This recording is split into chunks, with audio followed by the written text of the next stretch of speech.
Hey guys, what's going on? It's me, Filmington. It is Bowman Chrome release date. That's right. It is Wednesday, November 23rd. I'm recording this video right around noon Eastern time. Regular hobby drops today. I believe HTA will drop Friday, November 25th. And we've got light boxes coming next week. And Bowman Chrome mega boxes, probably can expect those to show up on shelves at some point in the future on some random day.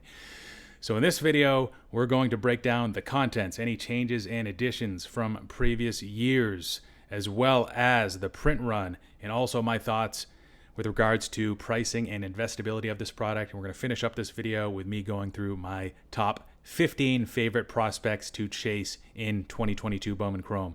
All right, guys, let's get started. So contents.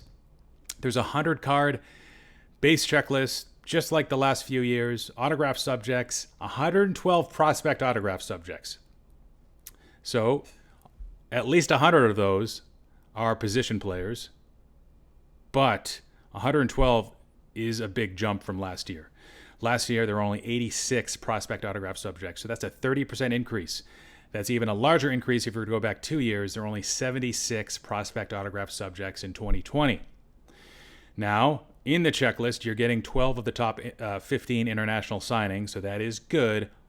Also, you're getting a decent amount of good rookie autograph subjects. So 14 rookie autograph subjects, and we'll go through some of those names. Another thing that's good about this checklist is that we've got Jackson Chourio with his first Bowman Chrome autograph in the product. And that's not a huge surprise, but for me, I considered it 50-50. We saw his first prospect stuff in 2022 Bowman, in Bowman Sapphire, and I wasn't sure if he was going to get his autograph at all in this product. So that is very good news.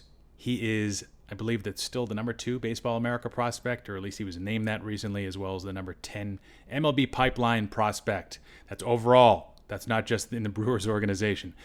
Rookie autographs of, again, some of the good names. So J-Rod, Wander, Witt, Torque, Abrams, O'Neill Cruz, no Jeremy Pena, but you can see we've got most of the good names from the rookie class of 2022. Short print image variations. Some of the better names here are Wander and O'Neill Cruz, and short print image variation autos. Wander and O'Neill Cruz again headline that list. So what are some things that are different about this product versus previous years? Non-auto parallels, let's start with those. Aqua Ray Wave to 199 is replacing the True Blue number to 150, and that's a little bizarre. Not sure why. Maybe there's a good reason for that, but the True Blue number to 150 doesn't exist. But it does exist with the rookie autographs, just not with the non-auto parallels or the auto parallels for the prospects. So it's a little confusing, but for the most part, you're not going to see a whole lot of True Blues in this product. Some other stuff that's changed with regards to the non-auto parallels, you've got a few additions. So the Aqua Pink Vapor number to 125, the Yellow Orange Vapor number to 75, and the Red Aqua Vapor number to 5.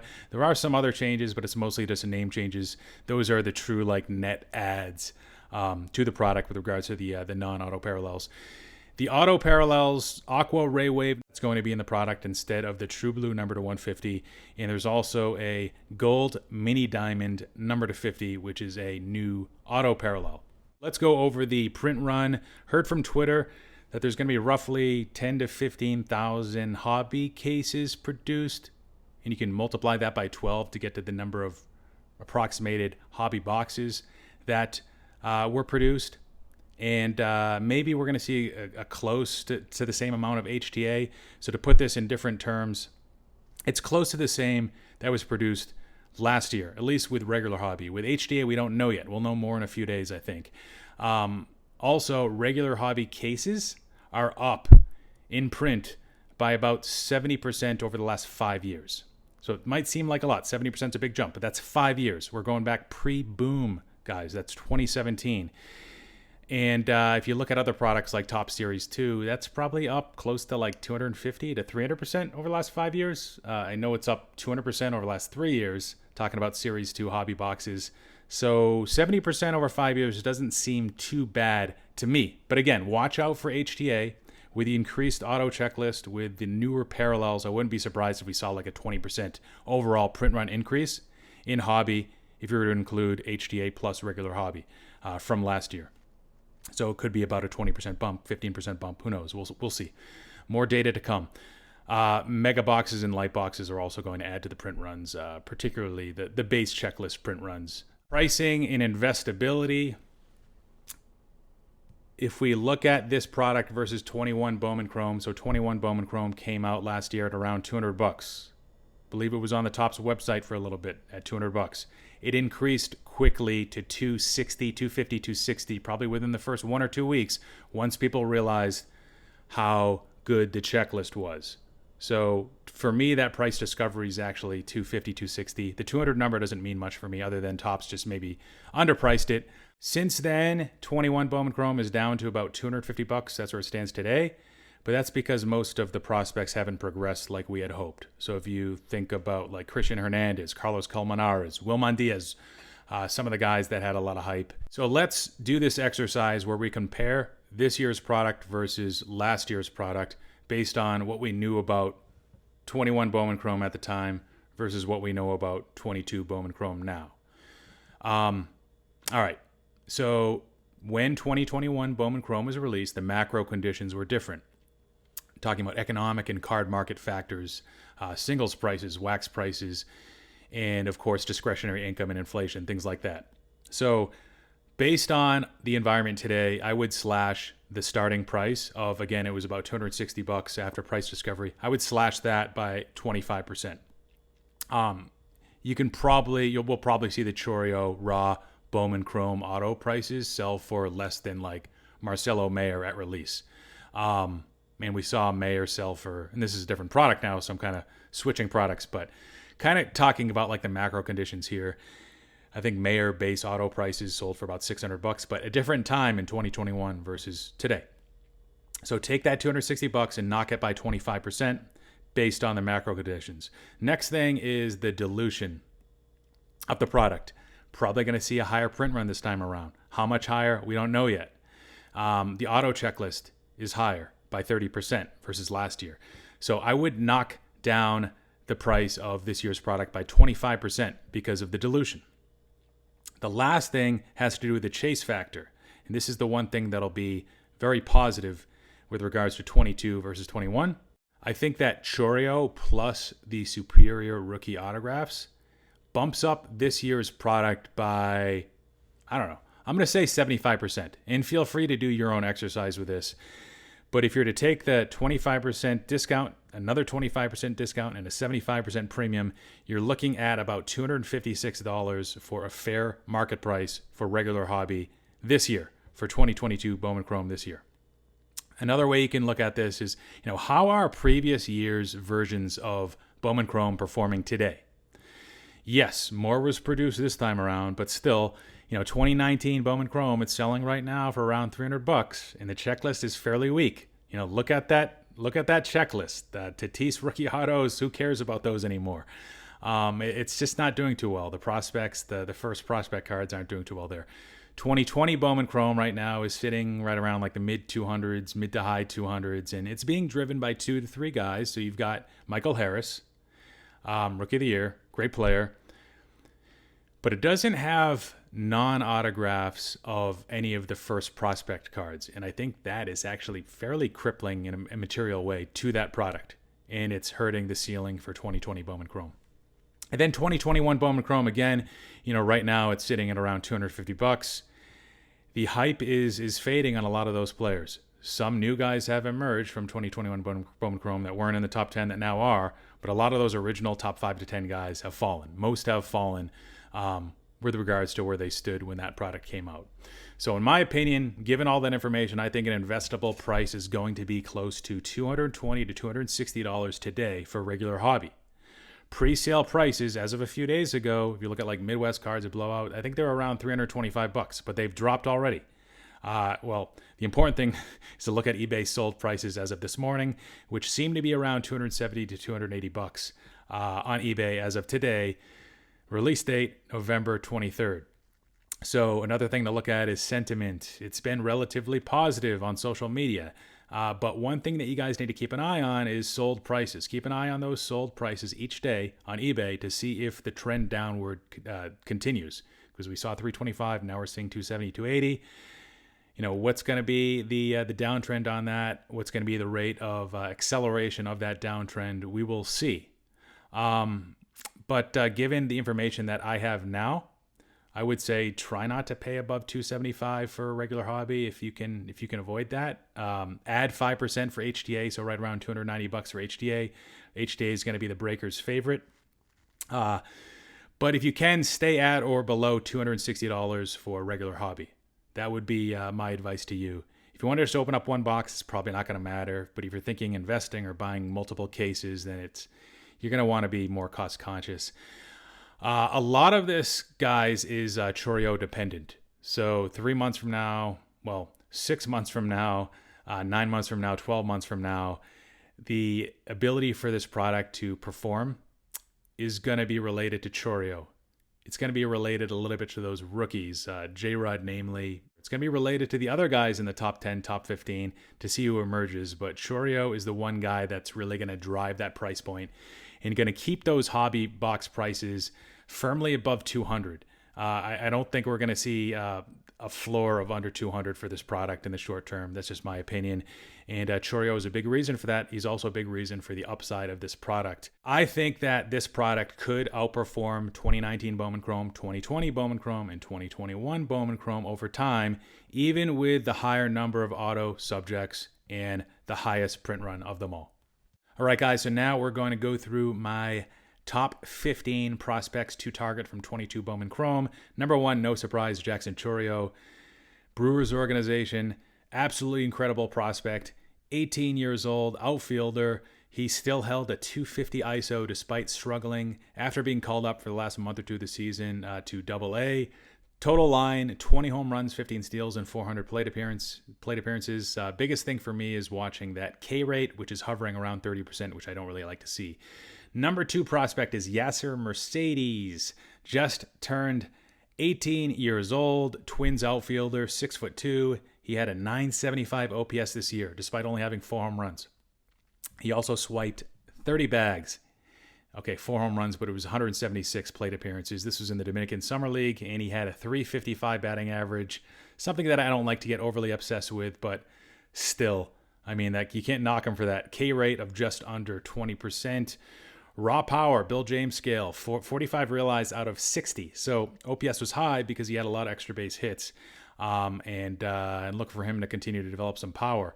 Walk rate of right around 10%, which I like to see. And he is a key guy to watch as he heads into A-ball because what he did was in the Dominican Summer League. Number 3 is Christhian Vaquero.